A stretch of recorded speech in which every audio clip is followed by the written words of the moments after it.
코스피가 다시금 3,170선까지 주저앉았습니다. 지난 한 달간 거의 제자리에 머물러 있는 수준인데요.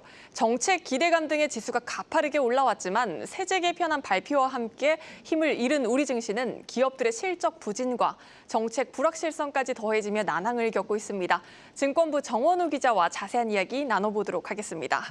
정 기자, 코스피가 3,200선 위에 잘 안착했나 싶었는데 세제 개편안 실망감이 번진 이후 계속해서 고전하는 분위기입니다.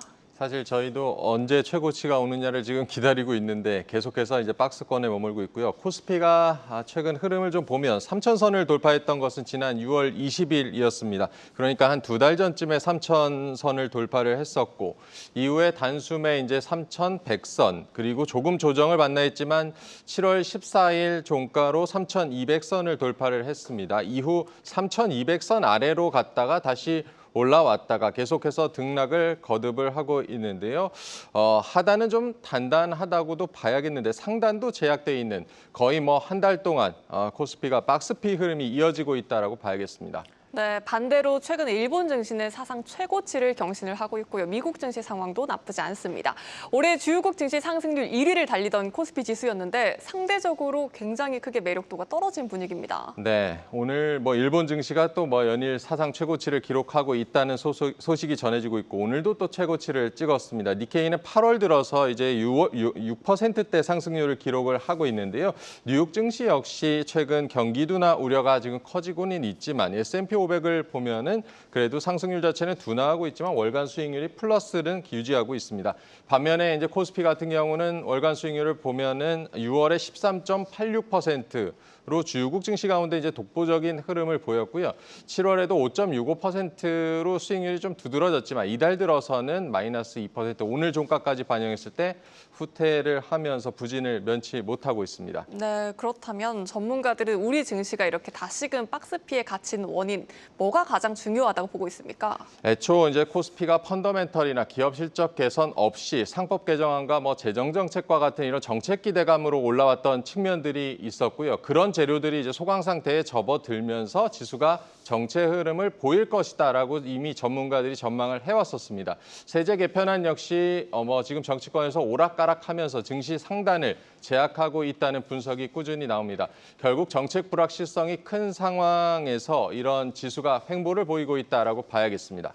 네, 사실 이렇게 불확실성이 크고 지수가 지지부진하다 보니까 시장의 활기 자체가 굉장히 크게 줄어든 모습입니다.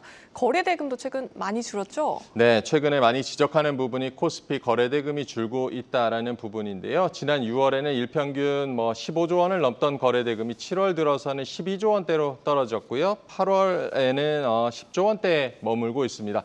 코스피가 3,100을 돌파하던 6월 24일, 25일 이때는 하루에 20조 원 가까이 거래 대금이 늘기도 했었는데 수급이 최근에는 그만큼 시들어졌습니다. 외국인들의 수급 역시 주춤한 양상인데요. 7월에는 6조 원 넘게 샀던 외국인들이 이달 들어서는 오락가락하는 양상입니다. 8월 들어서 지난주까지 이제 5,415억 원 정도 순매수를 했었는데 오늘 5,400억 정도를 또 팔았기 때문에 거의 이달 들어서는 산 것이 없다라고 봐야겠습니다.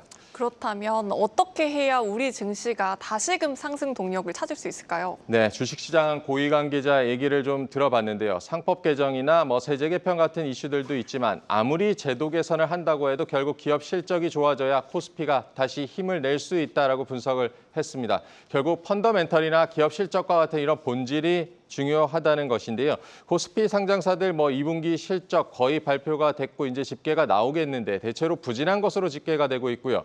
올해 우리나라 성장률 역시 0.8%, 1% 안팎에 머물 것이라는 전망이 결국에 코스피의 추가 상승을 제약하고 있다고 봐야겠습니다.